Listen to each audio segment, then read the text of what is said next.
Sometimes you're just really in the mood for something your body just knows. And if my body is familiar with anything, it's food, obviously. It's a dish that I've had a lot growing up, and that is American chop suey. It is so simple. There's like 3 ingredients plus some spices, if you want to call them that, and it comes together super fast. All I'm using is some ground beef. I'm using 85%. You need some diced tomatoes. I just have a couple of cans of petite diced. I might use both. I might just use one, I'm not sure yet. And you need a short pasta. Any kind will do. My mom usually made it with bow ties, or you can do just plain old macaroni noodles. I'm being fancy with myself for some reason today, but like, treat yourself. I'm using these little campanelli noodles. They're like little horns.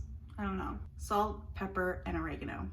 That's it. I'm quite excited, so let's get started. I have my skillet over here on like a medium heat. Couple tablespoons of olive oil in here. And over here I have a pot for my pasta, just some boiling water. Salt it well. You're gonna wanna cook these until al dente. I'm going to put my beef in here. Salt and peppered the side that went down into the pan, so now I'm gonna do the same for this side and just kind of break it up.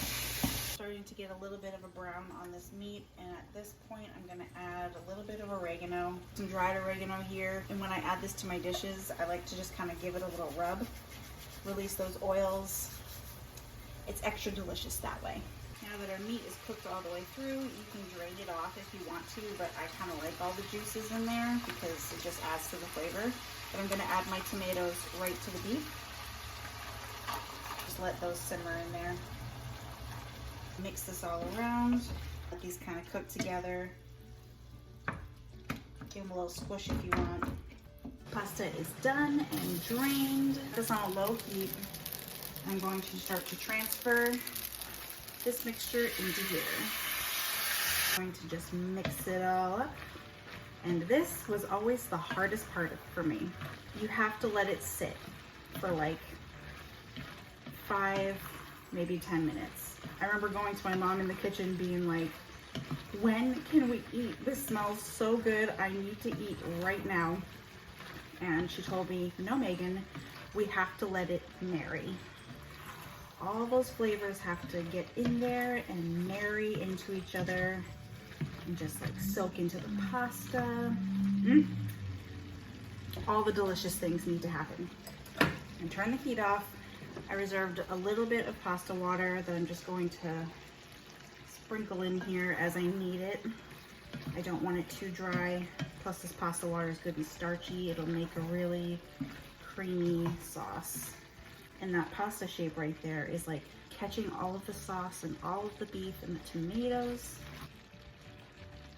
I used maybe a 1/4 cup of that pasta water. But now that I've got everything in here, the heat is off, I'm gonna throw a cover on this and let it sit and let those flavors marry. This has been sitting for about 10 minutes.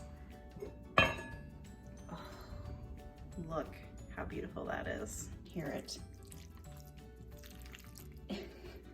That's how you know it's good pasta, you know? But it is shiny and luxurious and velvety. It smells so good in this house, and that came together in less than a half an hour. Quick, easy dinner.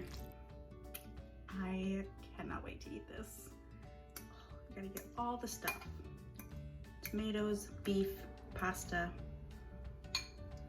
It is hot.